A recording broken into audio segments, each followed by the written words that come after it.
Cara menghilangkan bau getah karet pada tangan setelah panen getah karet. Halo, assalamualaikum. Jadi setelah panen getah karet itu pasti tangan kita itu bau ya teman-teman. Dan juga ada teman-teman kita kemarin juga yang tanya di video sebelumnya. Ini aku mau kasih caranya, tapi temanin aku dulu untuk panen getah karet terlebih dahulu. Alhamdulillahnya untuk cuaca hari ini panas ya teman-teman, karena kemarin itu full hujan, jadi kemarin itu kita tidak bisa panen. Paksa hari ini kita itu panennya 2 tempat. Tenang, untuk sadap pohon karetnya ini kita itu sadapnya setengah aja karena tidak memungkinkan untuk disadap semuanya. Di resikonya kalau hujan itu kita tidak bisa ke kebun ya teman-teman. Nah, untuk pohonnya itu pasti basah dan juga untuk jalannya itu pasti jelek. Tempat aku itu jual getah karetnya itu seminggu sekali. Untuk getah ini kita sadap ada yang 2 hari dan ada yang 3 hari. Nah, minggu ini sering sekali hujan. Nah, untuk pohon karet ini dipoles ya teman-teman, jadi untuk sadapannya itu dijarakkan 1 hari. Poles itu lebih banyak getahnya dan juga harinya itu lebih hemat.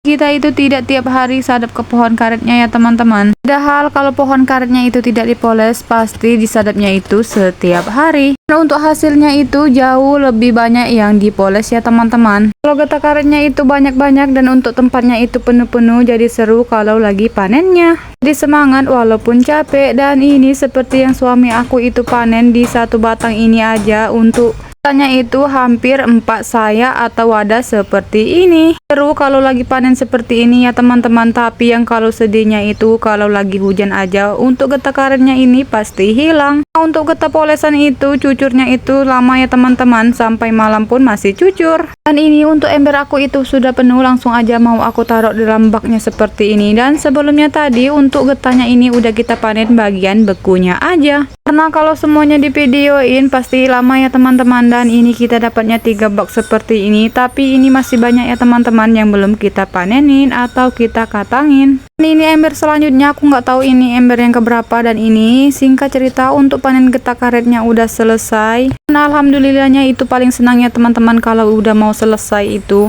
Nah, untuk sebentar lagi mau pulang. Dan ini untuk Pak Su lagi susun-susun getah karetnya, dan di sini aku lanjutkan untuk bersihkan ember yang udah kita gunakan tadi. Untuk embernya tadi udah selesai aku bersihkan, di sini aku lanjutkan untuk bersihkan tangan. Dan ini ya teman-teman caranya untuk supaya tangan kita itu tidak bau selesai panen getah karet. Ini kita menggunakan daun balam atau daun karet itu sendiri. Kita ambil daun karetnya secukupnya dan kita bilas menggunakan daun karet dengan tangan kita seperti ini ya teman-teman. Terakhir di sini kita bilas menggunakan air bersih seperti ini ya teman-teman. Dan ini udah selesai.